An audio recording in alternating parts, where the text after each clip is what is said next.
Brethren, lads, welcome back to Cossy's Arsenal podcast. My name is Cossy. Good morning, good afternoon, good evening, wherever you are in other parts of the world. Welcome back to the channel. Welcome back to brand new video. This is the Arsenal Morning Drive. It will be coming your way every single day of the week, 11 a.m. to the afternoon, right? So make sure you're always tuned in every single day for the Arsenal Morning Drive, 11 a.m. to exactly 12 noon.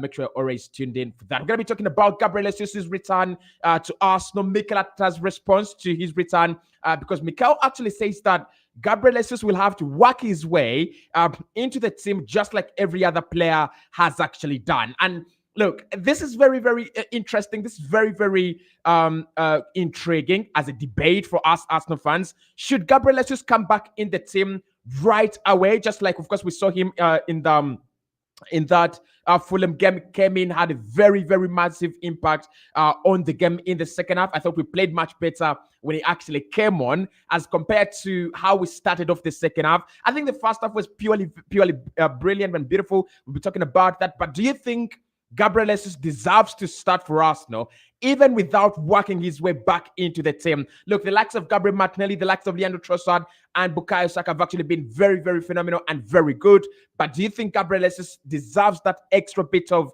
that extra bit of love, that extra bit of sympathy, just to get into the starting lineup? Would you play him over Leandro Trossard? Would you play him over Gabriel Martinelli in the next fixture that Arsenal have? Of course, the next game we have is Sporting Lisbon at the Emirates Stadium. And in the Premier League, we'll take on Crystal Palace at the Emirates Stadium as well as we end our fixtures in this month. Hit the like button, subscribe to the podcast as well. Let me know where you're watching from. Let's see where you're actually watching from this early morning. I'm in 256 UG East Africa. So if you're in East Africa, let me know. If you're in Africa, let me know. If you're watching in from the UK, let me know. If you're watching in from the USA, let me know as well. Sierra Leone, Zambia, Zanzibar.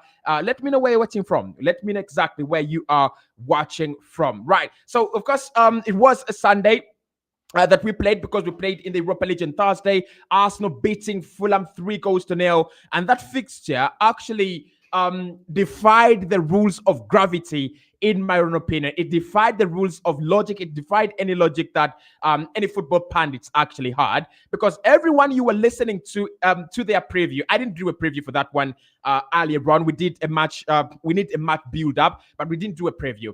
But every preview that I watched, every preview that I was looking at was actually suggesting that Arsenal had to lose points, had Arsenal had to drop points in that game against Fulham. And it is actually only very, very logical that we had to drop points against Fulham. They have been doing very well. They had won a couple of games at home as well at the Craven Cottage.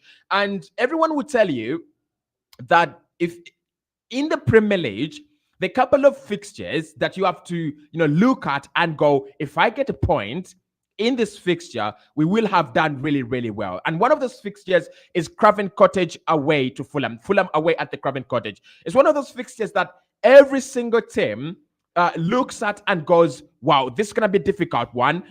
If we get a point, we will have done very well. Fulham have been really, really flying.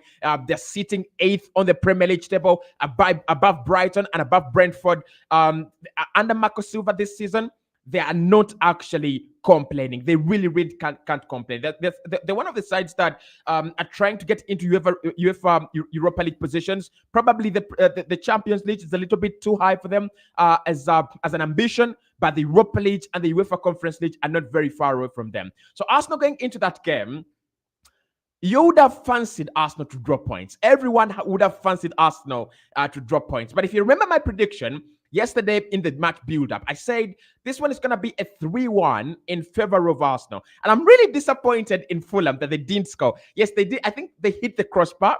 Was it Mitrovic from a corner that hit the crossbar? And then I also looked at them creating a couple of chances that forced very, very good saves out of Aaron Ramsdale, who was actually purely very, very class yesterday. So Arsenal winning that game in that comfortable manner, I won't say I expected that, but I'm going to say I really, really thought that it would be easy. I really thought it was going to be very easy because, look, listen, in such kind of games, just like the Brentford away game, just like the Brighton away games, if you still remember those fixtures, where you go into those fixtures and you're like, This one is going to be hard.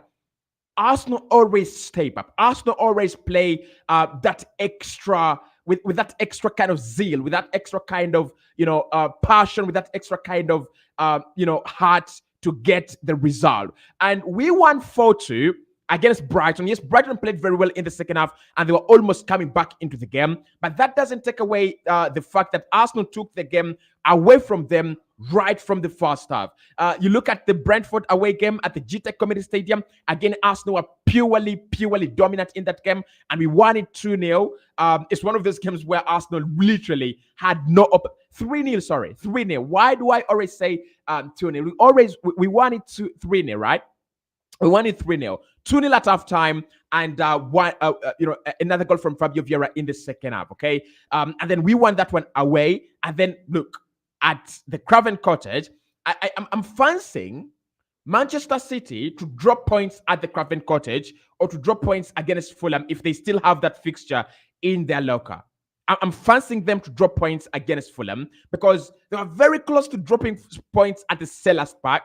They're very, very close. If it's not Michael Olise that actually gives away that penalty, and of course we'll be talking about the title race later on in the show. But if it's not Michael Olise giving away that penalty, I think Manchester City were running stale. I thought they were running stale. They were running out of ideas. And it could have been another weekend where Arsenal win comfortably and Manchester City drop yet another set of points. But of course, they didn't drop points. They won that game. In the end, they got over the line. Right. So, listen, Arsenal now 5 points clear with 11 games to go. The end is near. For me, I said, where I will really, really feel that the title is now ours to lose is when we got 10 when we get into that stretch of 10 games to go. The next two games are Crystal Palace at home and Leeds United at home before we go away to the Anfield to play Liverpool, and then we'll play Southampton and West Ham, and then Manchester City and Chelsea. And I'm looking at all those fixtures coming up, and I'm like, this Arsenal side has got the minerals to beat Leeds United at home, right? We've got the minerals and the resources and the zeal and the form and the consistency and the run to beat and annihilate Crystal Palace at home as well. Crystal Palace, mind you, have not won a game since December. They've not scored more than one goal since December. You've got to go back pre-World Cup to find a game where Crystal Palace won a game of football, but also you have got to go back to pre-World Cup to find a game where they scored more than one goal. So that's a game that Arsenal needs to score 3, defend well, score 3, and then move on to the next one, right? So our next 2 games are quite games to win. They are games to win. We have already won 5 out of our last 5. If we can go and win the next 2, that makes it 7 out of 7. Then no matter what comes out of the game at the Anfield, it won't matter. Why for me it won't matter is because the next 2 games are West Ham and Southampton, right? West Ham and Southampton. I think Southampton will be coming at the Emirates Stadium and West Ham will be going away. Yes, West Ham is a London derby, but we've always won that game. We've always got the better of West Ham. And this season, there is one club that I don't think Arsenal should be afraid of. That is West Ham. Southampton are quite the difficult one. They're that kind of side that, will create problems for you. But for me, if you're trying to win the title, Southampton and West Ham must be wins, okay? And I really, really pity Liverpool because Liverpool are going to play Arsenal after 7 games without a loss, unless otherwise. But if we played like that at the Craven Cottage, for me, we can put in a similar performance. We can really, really put in a similar performance at the Anfield, and that's what's going to be the difference. That's going to create the difference for us. If we can play like that in those away games that are coming up, Manchester City away, West Ham away, and the Anfield away. If we can put in those performances, the rest of the fixtures, I don't care whether they're away, Nottingham Forest away. I really, really do not care. So the title, guys, is actually inside. All right, the title is inside, and what a way for us to go into the last bunch of games with Trossard. doing very well. He's back from the injury. I thought it was going to take a lot of time. But of course, we had got a hint that he's going to be coming back before the international break. He actually played very well, recording 3 assists in one game. The last player to do that for Arsenal, recording 3 assists in one game, was Henrik Mkhitaryan when we beat Everton 5-1. He's the last player to record 3 assists in a single game for Arsenal. The guy actually moved on to Roma, and I think he actually moved away from Roma to is it Inter Milan? I think to Inter Milan. I think Mkhitaryan is at Inter Milan right now, if I'm not mistaken, because I always watch him every single weekend. So he's at Inter Milan. So that result from the weekend has a couple of talking points. I know many Arsenal fans out there are still in celebratory mode, but that win has a lot of talking points. Number one, is the nature in which we won the game. And that is going to be very, very influential to whether we go on to win the league or not. I said this in the previous day that can we win games in the first half? Can we try to win games at halftime, do better at halftime? Because at halftime, many teams are trying to stop Arsenal. Many teams are not trying to win the game at halftime against us. They're trying to stop us. They're trying to be disciplined. They're trying to be in shape. And that's what Fulham tried to do yesterday. The first 45 minutes, Marco Silva talked about it. Arsenal won that game in the first 30 minutes of the game. Because I think Fulham came to first and foremost do kind of some kind of damage limitation. They didn't want to concede early. They wanted to make sure that whatever happens, they have everything under control. And for me, that was the wrong approach to go for that game. It was purely the wrong approach, right? The right thing to do in that game would have been attack Arsenal from minute 1, but they sat back. They tried to, suck in the pressure. They tried to, just make sure that Arsenal don't score early, and they totally got that one wrong. They really, really, really got that one wrong. Arsenal were the only team in the first half. Arsenal were the only team, playing football, passing the ball, creating all the patterns and everything. And in the end, if you're Fulham, you don't want to go 3 goals down at your own ground against the table leaders. But they did that. That's what they did. So the nature in which we won the game, for me, frightens opponents. That's a massive message to all the clubs that we're going to be playing and all the clubs that we're actually going to be visiting, that this Arsenal side is actually a deadlier side on the road than we are at home. I think we've dropped points at home that anyone and everyone should have said, how have Arsenal dropped those points? How have Arsenal not won that game? For instance, I'm looking at the Brentford game, all right, at home. I'm looking at the Manchester City game at home. We played very well against Manchester City. We played very well against Brentford, but we couldn't find a way through. And we failed to break down Brentford. But can you imagine, we failed to break down Brentford, but we broke down Fulham. It's quite amazing. It's quite fascinating. So the nature in which we won that game away from home, comfortable, goal after goal, chance after chance. Can we talk about the chances that Arsenal players wasted in that game? Can we talk about the amount of chances we created first and foremost? Odegaard, Saka, and Trossard are culprits of missing sitters, and Gabriel Jesus, by the way, the culprits of missing sitters in that game. They're pure culprits. Because how many chances did we miss? Jesus missed a sitter. Martinelli missed 2 sitters. Martin Odegaard missed a sitter in the second half. Trossard missed a sitter in the first half. And Xhaka missed a sitter. Those are 6 chances that if they fall to a Manchester City side, if they fall to an Arsenal side pre-Arsenal World Cup, okay? Pre-World Cup Arsenal, those go into the back of the net. Those are goals, right? Those would have been converted. This is a game that Arsenal could have scored 9 goals. 9 goals. And I'm talking about hypothetical, big chances. I'm talking about real big chances that we created against Fulham. Okay, real big chances. And I think I was looking at a couple of reactions on YouTube, like a couple of reactions on the mainstream media, and everyone was actually in total disbelief, how Arsenal made Fulham look that bad.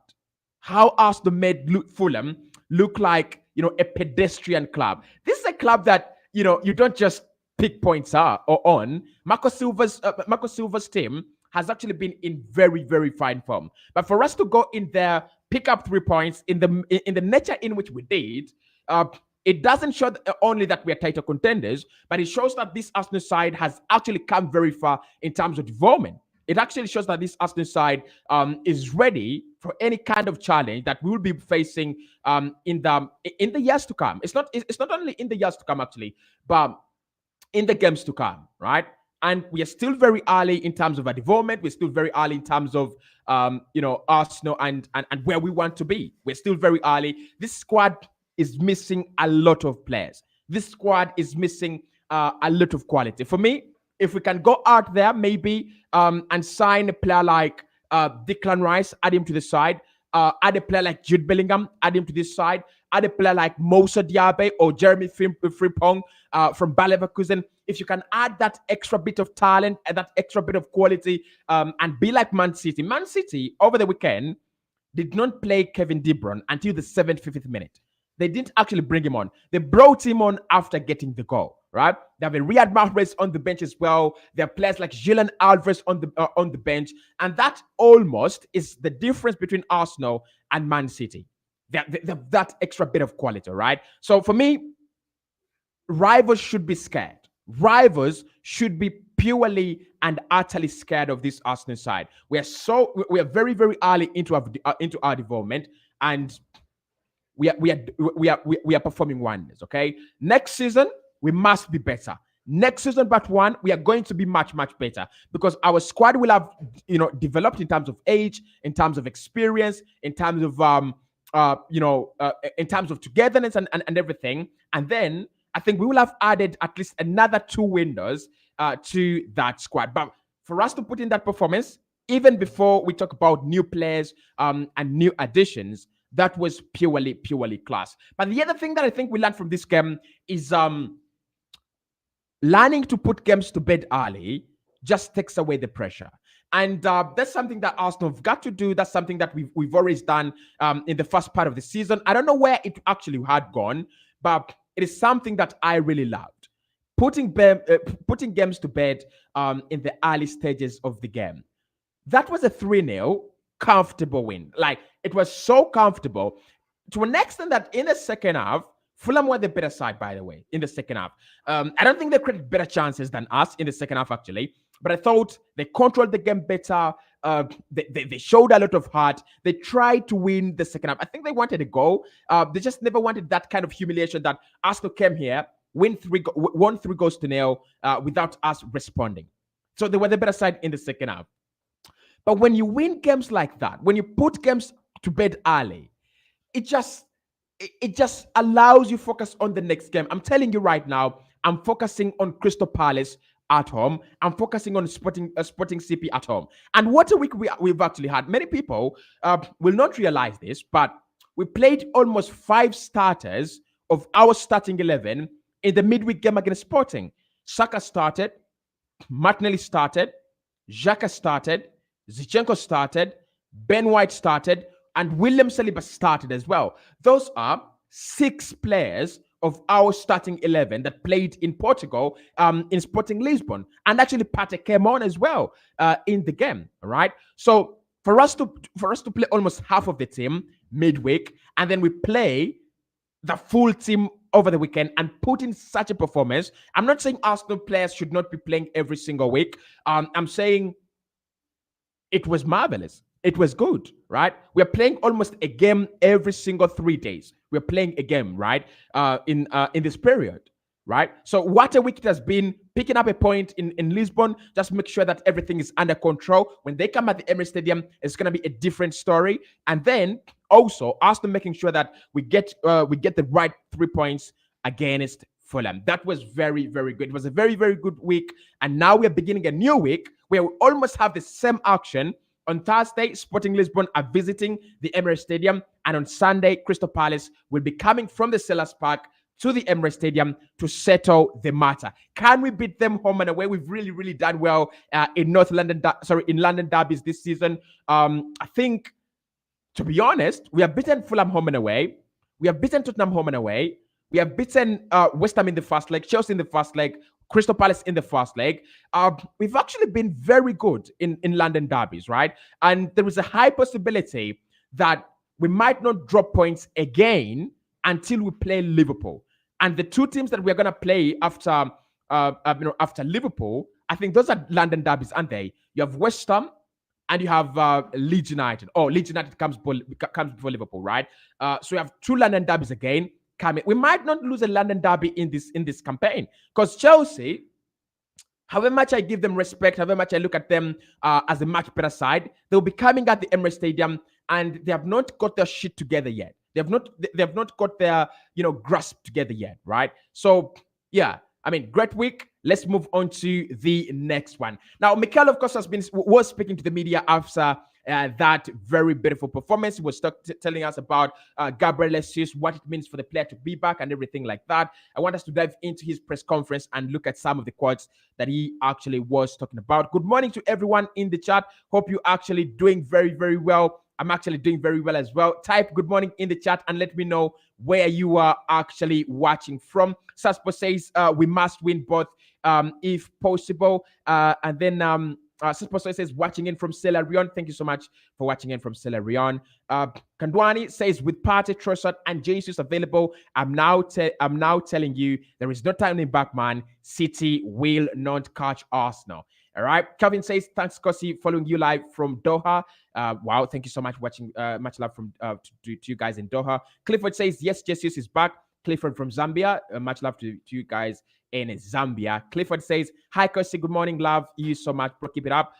It's going to be good for us to have Jesus back. He's a massive player. He's a massive player and he's a massive addition to this squad. Like, I don't think I know any other player that is loved to the levels Jesus is loved, but also has a massive impact to this squad, just like Gabriel Jesus. But Betty says, but for me, I'm not sure about his fitness. He still needs time, but I think in April he will be back and he will be okay to go. So the international break says that's Moses. Thanks, Cossy. Okay, but thank you, Moses. I think he's fit. I looked at him yesterday. He was looking much better. Much better. Right? Much better. Alicia says, good morning, bro. I'm still scared about his fitness. I wish Arteta could only bring him in the 70th minute when the game is gone. All right. And then Ahmed says, good morning from London. Good morning, Ahmed. Hope you're doing very well. Victor says, Michael just point on a player whom he don't want so that other teams go for that player. Mikel Arteta. I think we wanted Mykhailo Mudryk. I don't think Arsenal really did want to sign Mykhailo Mudryk. I think we wanted, if it's Mykhailo Mudryk you're talking about, I think Arsenal really did want to sign Mykhailo Mudryk. But the difference for me is that he was kind of a signing that wasn't that influential in the end, right? He has not been that influential for Chelsea, and I don't think he would have been that influential for Arsenal as Leandro Trossard. I think he's one of those players that are very easy to keep out of the game as compared to Trossard. Trossard is a mobile guy. Mykhailo Mudryk on the other side, if you can land the facets of his game, if you can cut off the spaces in which he wants to run into, you also you can mark him man to man and keep him out of the game. I think he's one of those players that wouldn't have that immediate impact on Arsenal. But for me, in the long run, I think Mykhailo Mudryk will actually eventually come around. Let's look at Mikel Arteta and his press conference and see what he was talking about after the game. First and foremost, on his reaction on the win, he said, I'm really happy. It's really a tough place to go against a well-organized team. I think we dominated the game. We created so many chances. We kept a clean sheet, which was really important. And we won the game in a convincing way. So I'm really very happy. Very happy. I want to ask you guys, right now, Ramsdale is the leading goalkeeper when it comes to clean sheets in the Premier League. He's the leading goalkeeper when it comes to clean sheets in the Premier League. So I want to pose this question for you, right? Is Aaron Ramsdale world class? I want to pose that question for you right now. Is Aaron Ramsdale world class? Let me know in the comment box below. I want to get your thoughts. I want to get your opinions in the chat. Is Aaron Ramsdale a world-class goalkeeper? If you're talking about world-class goalkeepers, if you talked about world-class goalkeepers, would you say Aaron Ramsdale is a world-class goalkeeper? I think he's very, very good. I think he's one of those players that I really, really love. But is he world class, right? Because those saves he made yesterday, the clean sheet, I think he earned it. He really, really did. So is he world class? Would you say Aaron Ramsdale is world class? And is he among the top 5 goalkeepers in the Premier League? Right? Is he up there with the likes of Alisson, with the likes of Edison in the Premier League? Is he among the top 5 goalkeepers in the Premier League? Because if I was to rank the top 5 goalkeepers in the Premier League right now, I think Ramsdale will be below. I think I'll put him in position like 6 if I was ranking top 10. Because my top 5 in the Premier League right now are, at number 5, I would go David De Gea. I think many people rate him too highly, and many people don't rate him. But for me, David De Gea at number 5. And number 4, I would go Ederson, Manchester City. I think he's done it very, very consistently. And is a very, very good goalkeeper, right? At number 3, maybe Nick Pope. I think Pope is a very, very good goalkeeper. He's got a mistake in him, and he doesn't have that ball playing ability. But I think Pope is a very good goalkeeper, right? I'll put him at number 3.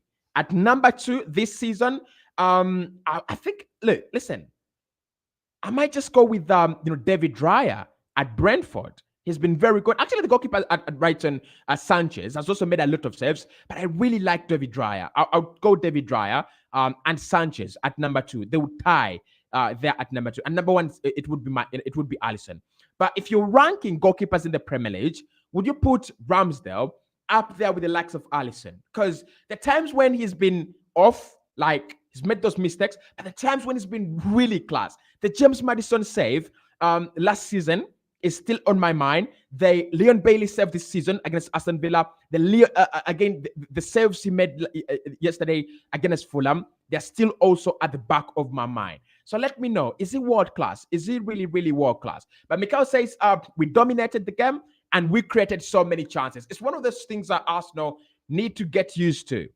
Chance after chance after chance, right? Whichever team plays Arsenal, whichever way we are playing, there's one thing we always do. We create so many chances, and we are always a very, very good side. That is one thing I really love about Arsenal, right? So Mikel is spot on right there. And I think this game resembles Liverpool away, right? Why I think it resembles Liverpool away, Liverpool is look at Bournemouth. Bournemouth beat Liverpool a 1-0. But Bournemouth had so many good chances. I was talking to my roommate here, and we were talking about how Bournemouth actually could have won that game 4-0 or 4-1, because I thought Liverpool also created some very, very good chances. So the difference in this game is that Liverpool are not going to let you win without a fight. Fulham let us win without a fight. So when we go at the Anfield, one of the things we've got to do is create the chances, take our chances, score like 3 goals. I know Liverpool scored 2. Maybe Darwin Núñez, maybe Cody Gakpo could score. But if Arsenal score like 3 at the Anfield, that game could be another 3-2 for us this season, all right? So that's Mikel Arteta on the win. Mikel Arteta on what it means to keep a clean sheet. He says it means a lot. It's that love for defending, that 11 players that need to be committed for the 96 minutes. And I saw that again today. It's going to be very, very crucial to us winning games. Yes, it's going to be very crucial to us winning games. We've been conceding far too easy goals, right? We've been conceding far too easy goals. I talked about the 2 goals we conceded against Sporting CP. Those are avoidable. Those are avoidable, and those are purely unacceptable. I talked about the 2 goals we conceded against Bournemouth. Those are avoidable, and those are unacceptable. Okay. How did Senesi head that ball with Thomas Partey there? How did he do that? And in the second, in the Sporting Lisbon game, how is the Sporting player heading the ball into the back of the net 3 yards without my goalkeeper coming off his line, right? So we've been conceding far too easy goals. And the problem with that is that it makes games very hard for you to win, okay?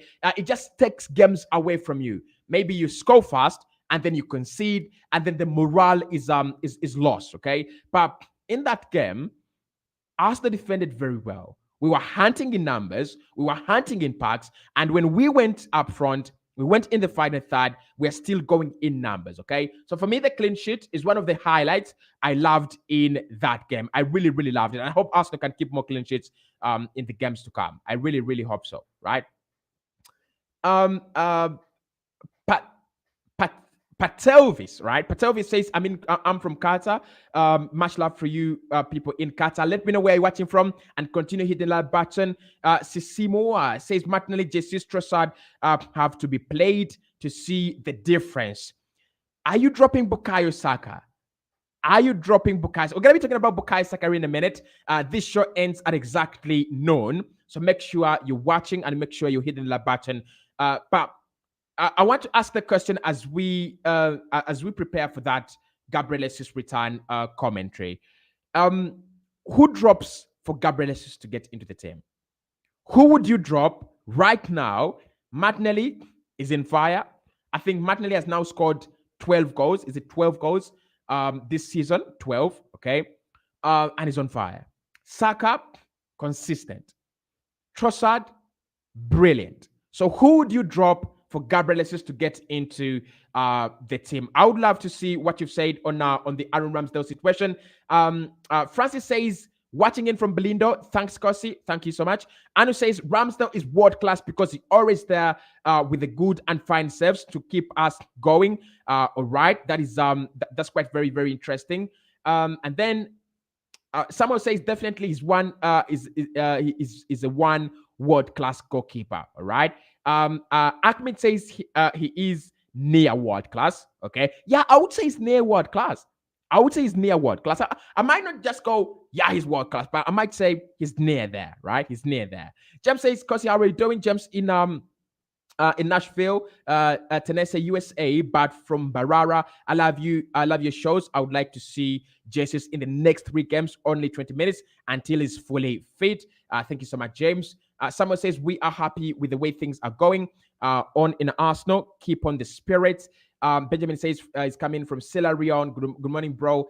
Says Dan Machoko. We will beat Liverpool. Liverpool. I also want Arteta to beat Manchester City away. Yeah, it's one game I really, really want us to win. Ahmed is watching in from London as well. Thomas Fury, morning. Thomas watching in from Zambia. How are you doing, Thomas? My man from Nigeria. Anne says, I trust this Arsenal to go all the way. And Adebayo, of course, Adebayo from South Africa. Interesting. Very, very interesting, right? Patelvi says Saka for Europa League because he has played many games. So let Arteta bench him and play him on Sunday, okay? Okay, we rest Saka for the Europa League and play him on Sunday. That's quite understandable. It is really understandable. Kevin says, Cossy, what if we try to replace Xhaka and start Trossard in there and see how it goes? Okay, we'll be diving into that. We'll really, really be diving into that. As we go into this into the show. It's the morning drive. It's the morning Arsenal drive. Make sure you hit the like button. Make sure if you love this one, we will be doing it every single day, Monday to Sunday. The Arsenal morning drive coming your way every single day, 11 a.m. to noon. Make sure you always watching and looking out for it. Subscribe, turn on notifications so that you don't miss this show every single day.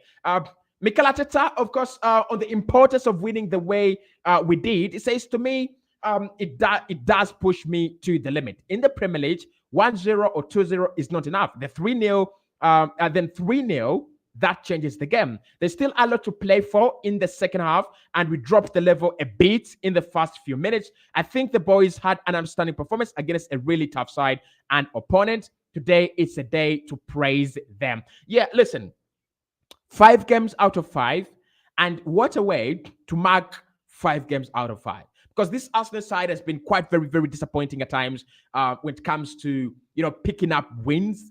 But When you don't expect him to pick up an easy win, they actually pick it up emphatically. Emphatically. That is the right word.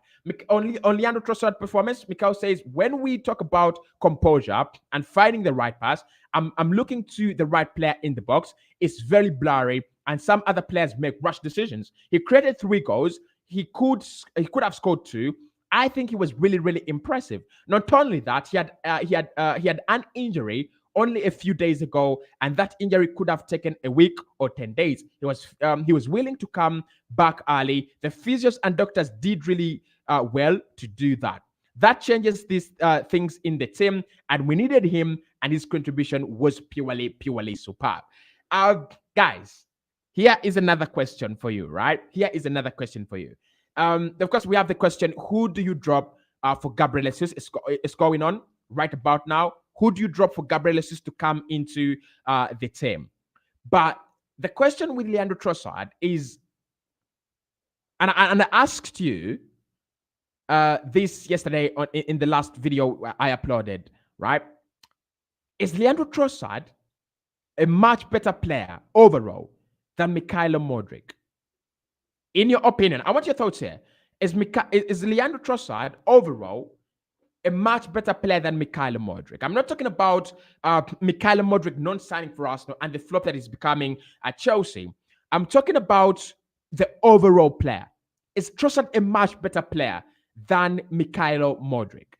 If we had a chance to go back in January and Chelsea and swap players with Chelsea, because Chelsea had the chance to sign Leandro Trossard and Arsenal had the chance to sign Mikhailo Mudryk, right? If we had a chance to swap the two, would you go for Mikhailo Mudryk still, or would you go with Leandro Trossard still, right? Let me know in the comment box below. He has been a much better signing, no question about that. But overall, short-term, long-term, footballing ability, experience, ceiling, and everything, and value for money, by the way, is he a much better player than Mikhailo Mudryk? I want your thoughts here. Because Mikhail says, when it comes to finding the right player in the box, finding the right pass, and also creating those situations that you want in the final third, you don't look to any other player in this Arsenal squad or in the Arsenal lineup better than Leandro Trossard. And of course, we've got to factor into a couple of things. One, Trossard played that game with an injury. He played that game with an injury. Can you believe it? Like, he played that game after coming from a very, very bad injury. That injury could keep players for 10 days out. It could keep players like, 2 weeks out, 3 weeks out. But he comes back early, he forces the situation, and then he puts in that performance. Like, purely magnificent. Absolutely magnificent. If I had a chance, I would donate my watch to him because I love this watch very much. But I would donate it to him because he played very, very well, right? Well-deserved man of the match performance in that game. Very, very, very well-deserved. Okay. Mikel Arteta, on whether it's important for Leandro, whether it's important, Leandro has had prior Premier League experience, and he says it's football intelligence. He's really clever to understand straight away what you want, what is required, and what his role is, and he's executing it really, really well. Yeah, that's true. That's true. I think he's a very brilliant player. I think he's a very, very important player. I love every single thing about him. And Martin Odegaard was talking about Trossard, and he said, I love to play with him. I really love playing with him because I think with Odegaard, he reminds me of a Jack Wilshere. Jack Wilshere was a top player, like top talent. But for Jack Wilshere to thrive, he needed a good Song Belong. He needed a very good Van Persie ahead of him. He needed a very good Cesc Fabregas ahead of him as well. So I think with Trossard, he brings out the best of players like Martin Odegaard. Because Odegaard loves to play those 1-2s, those zero passes, those clever passes. And to play that, you need an intelligent player. You need intelligent players. I think Saka is brilliant. Saka is very, very intelligent. I think Martinelli is intelligent as well. But Trossard, oh my God, Trossard is levels above. Trossard is absolutely levels above. Like, really levels above, okay? So Mikel, again, giving him credit there where it is due. Mikel Arteta on whether the boss would have expected 100 wins already. It says, I don't know. I'm really happy that we won today. It's the 100th time, and hopefully there will be more wins. Of course, they're going to be more wins. Of course, it's earning those wins and having a team that you feel allows you in every single way to try to do that. You feel that you can identify with the team, and that's, for me, that's the most important thing. The most important thing. Mikel Arteta has made it to 100 wins, and this season alone, he's played 27 games, right? 11 games to go. I think out of the 11 games to go, he will win 7. Okay, 11 games, he will win 8, right? 8 and draw 3. I think maybe 8, draw 2, and lose 1. That's what I can predict. He will win 8, draw 2, and lose 1. I've told you time and again that Man City will drop points. I've told you that Man City always will drop points. And I believe Arsenal will drop points as Manchester City drop points. There is nothing like Man City will win the league like by winning all the games. Actually, to be honest, Arsenal don't need to win every single game to win the league. We don't need.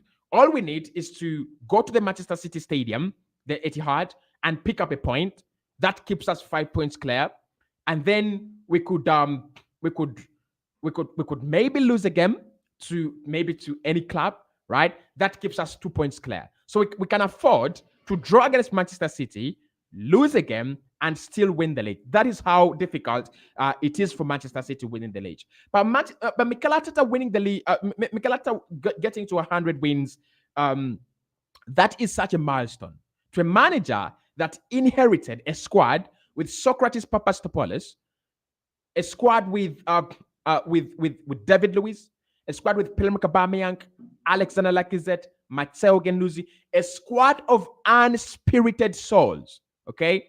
A squad of warm bodies that literally could not give you any sense of direction. As a manager, he comes in 4 years down the road. Actually, people don't remember. I think this is what Manchester United fans need to know. The Arsenal side they're trying to compare themselves to has suffered for 4 years. We have suffered for 4 straight years. Clearing out Deadwood, they still have Harry Maguire in the team. They still have Scott McTominay in the team. And they dare compare themselves to us, right? So for me, Mikel deserves 100 wins. Like, he deserves more. He's done really well at this football club. Really, really, really well, okay? Mikel Arteta on Gabriel Jesus' return. It says it's a massive boost. It's a very, very big boost for us. His steps today and his first steps today, and we didn't know whether it was the right game for him today. A few days ago, he told me he was missing something, and then yesterday he looked me in the eyes and told me he was ready. Then today we had the opportunity to throw him in because it's that first step to give him the boost. He looked free and generated 2 big chances straight away. It's a great, great, great, great feeling to actually have him back. Listen, I looked at Gabriel Jesus yesterday, and when you look at him, he's one of those players that are willing to go all the way. It doesn't matter whether he's coming back from injury. It doesn't matter whether it doesn't matter. He goes all the way. He's willing to go all the way. He's willing to push the boundaries. He's willing to push up to the limits. He's a world-class player. Look, if I think many people ask me, was it last season that Cossy, how many world-class players do we have? I'm happy to answer that question right now. Gabriel Jesus is world-class. Alexander Zinchenko is world-class. Thomas Partey is world-class. Martin Odegaard is world-class. And Saka is world-class. Yeah, I would go with those 5, okay? I think we have so many potential world-class players that 2 seasons or even 1.5 seasons away from registering that world-class status. I look at all the teams that have been winning the league across Europe in the last decade or so.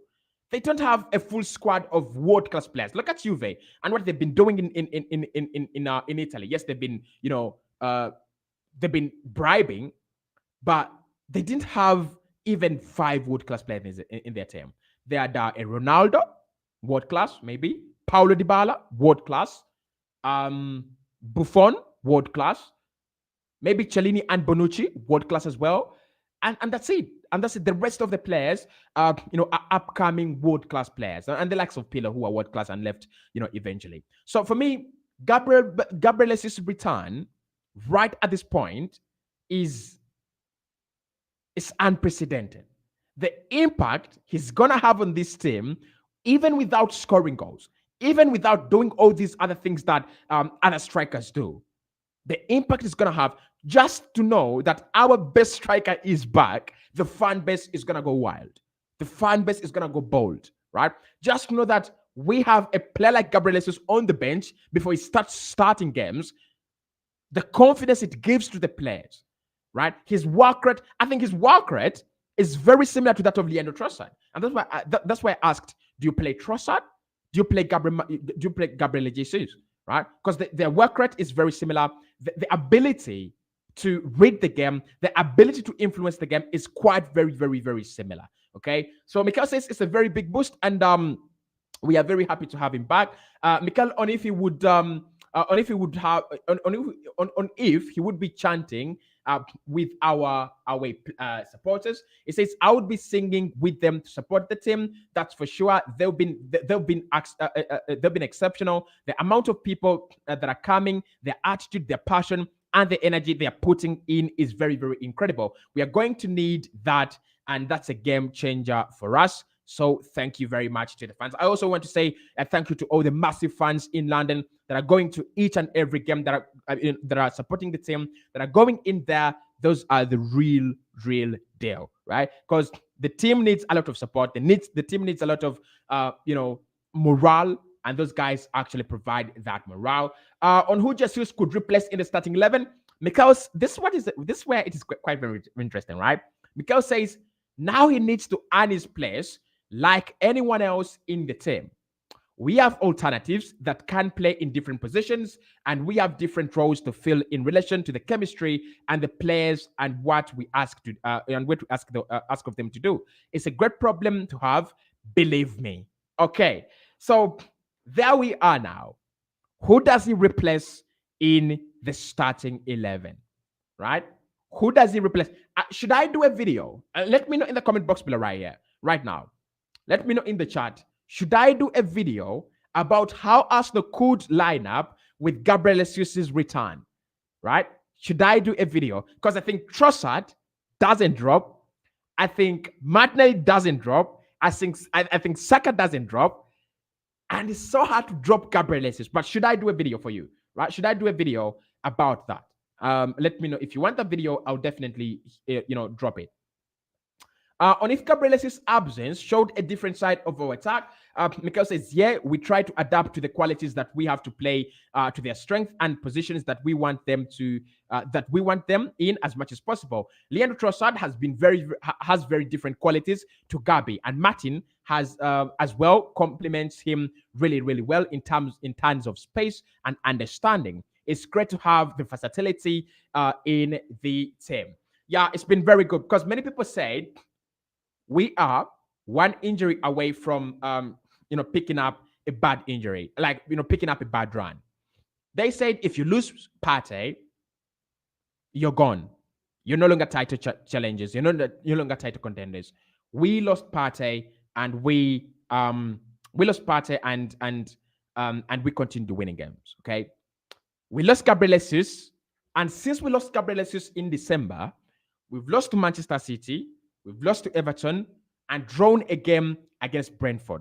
Those are only 3 games where we've dropped points. We've won the last 5 games without Gabriel Jesus, and we beat Brighton, West Ham, Tottenham, and Manchester United without Gabriel Jesus. So this team is not a one-man team. This team doesn't depend on one player, okay? And I'm really happy that we no longer depend on Bukayo Saka alone. It was one of those things that could actually frighten me much of the time, where Arsenal were too dependent on one player.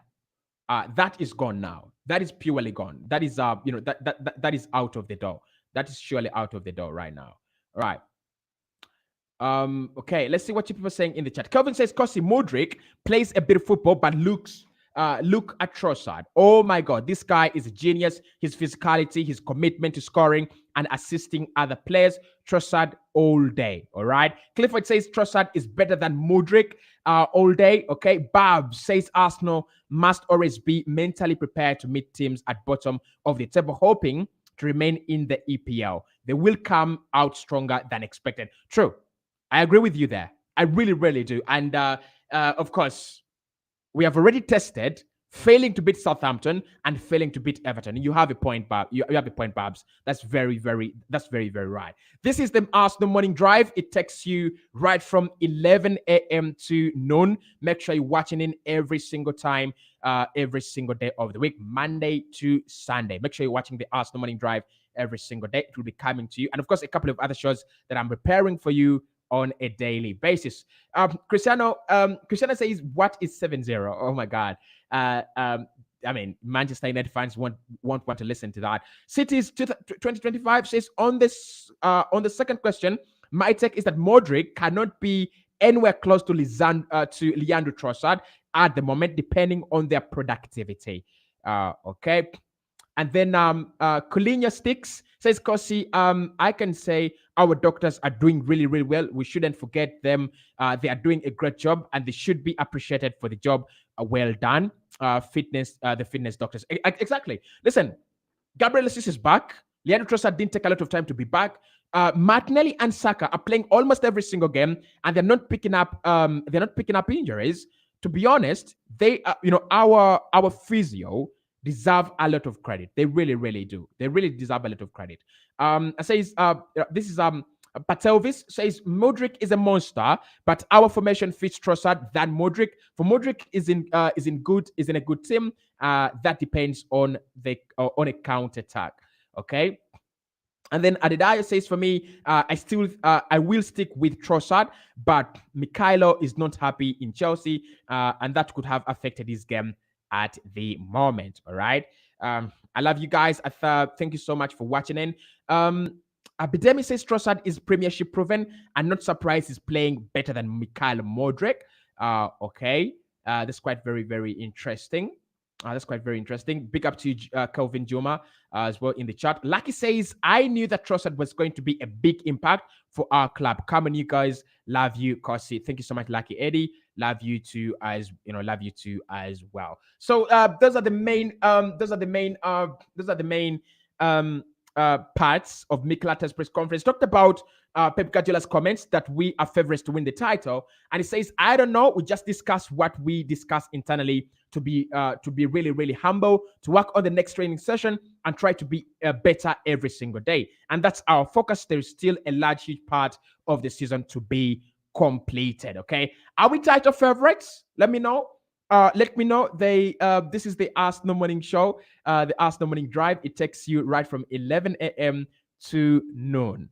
Are we title favorites?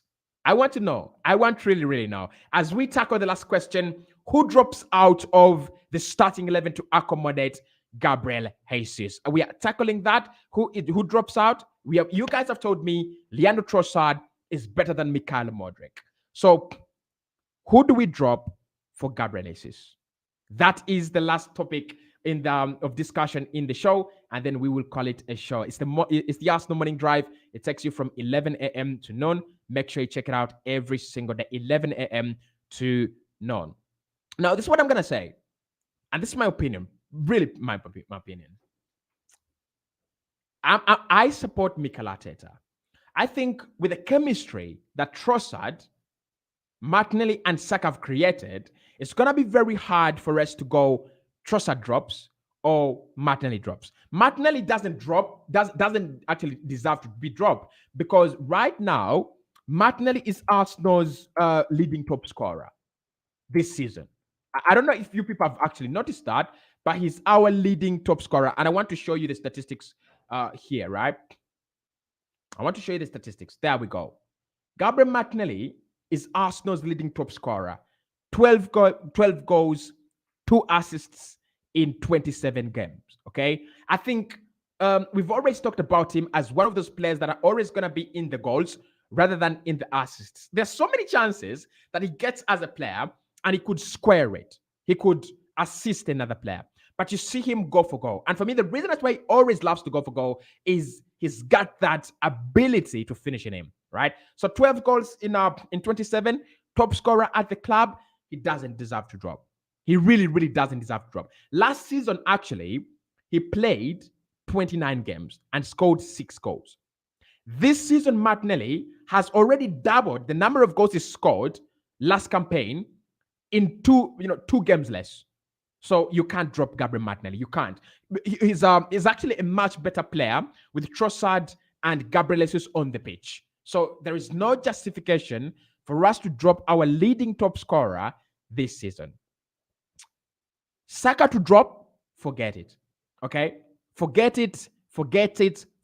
Saka is never going to drop from this Arsenal starting 11. Forget it. Okay? If you don't apologize right now for saying that Saka should drop, I'll never do a live stream again on this channel. You must, if you had that thought that Saka is going to drop, I'm ending the live stream. How dare you? Saka is Arsenal's biggest asset in terms of creating chances. Let's see what Saka has done for us this season, because Martinelli has 14 goal involvements this season, all right? 14 goal involvements for us. Saka wave. Saka has 19 goal involvements. And this is why Saka is the most valuable player at Arsenal. He's the most valuable player at Arsenal. He's got 19 goal involvements in the Premier League, 10 goals, only two less of what Martinelli has scored. And he has assisted 7 times more than Gabriel Martinelli. So overall, actually, Saka must be the best right winger in the world right now. No, he must be the best right winger in the world, because the likes of Anthony are pure. Actually, Anthony at Manchester United. I'll tell you this, right? I'll tell you this. Anthony at Manchester United is the least productive winger, right winger, least productive right winger in that top 5 leagues. In the top 5 leagues in Europe, he's the least productive. Saka on the other side. Do I know a player who's better than Saka at right wing? Because I could mention a couple of players who were better than Martinelli on the left wing. Kavica Kvaratskhelia at Napoli, Vinicius Junior at Real Madrid. A right winger who's been better than Saka this season. Can you guys name me anyone? Can you guys tell me anyone? Jamal Musiala, has Musiala been better than Saka? And has Musiala played on the right hand side? Let's see Musiala. Let me just look for Musiala. Let me look at Musiala, right? Because Musiala has been unreal, purely unreal. Rafinha has not been better than Saka. I think his contribution has been very good, but not better than Saka. Musiala has played less games than Saka this season in the German Bundesliga, and he's had 19 goal contributions as well. So they are very, very close, right? They're very, very close. Jamal Musiala, another real big talent, really big talent, Jamal Musiala. Yeah, right. So I'm gonna say this: Gabriel Jesus has nowhere to play. I think he's one of those players that will slowly but surely crawl back into the starting lineup. But I don't see him come back drastically and dramatically. He won't be back in the starting lineup dramatically. You can't drop Trossard after 3 assists. You can't drop Saka. He's undroppable. And you can't drop Martinelli after scoring 5 goals in his last 5 games. You can't. It would be unfair. So whoever thinks about dropping, my man Saka, no, right? So it's gonna be a very difficult decision for Mikel. It's gonna be a very, very difficult decision for Mikel. All right, it's gonna be a very, very difficult one. What are people saying in the chat? This is the Arsenal Morning Drive. It takes you right from 11 a.m. to noon. Make sure you always make sure you're always watching in, right? Kevin says, Cossy, honestly speaking, I would drop Xhaka and allow Trossard to do it. Trossard can dribble, pass, beat opponents, and create assists as well. And finally, score. Trossard, Martinelli, Jesus, Saka, Trossard are all on fire. Yeah, is that a world where we'd see them playing together? Is there a world where we see them playing together? Probably. Patelvi says, thank you, Cossy, for the good job. You make me feel the presence of Arsenal with this connection. Also, night live show, please. All right. Yeah, of course. I'm going to be introducing a night live show that I'm still looking for the name. If anyone has a name for the night live show, you could find me on Twitter, Cossy Arsenal. By the way, guys, follow me on Twitter. Let's grow that page. At least let's get it to 10,000 followers. Cossy Arsenal on Twitter, right? Cossy Arsenal on Twitter. Okay. Big up to you guys. Hi, Cossy, watching you live from Nairobi. We dropped Trossard for Gabriel Jesus. This is Bernardino. We dropped Trossard for Gabriel Jesus. It's been a very, very wonderful stream. This is the Arsenal Morning Drive. It takes you right from 11 a.m. to noon. Make sure you're watching in every single day. And this has been Cossy. I'll speak to you right in the next one.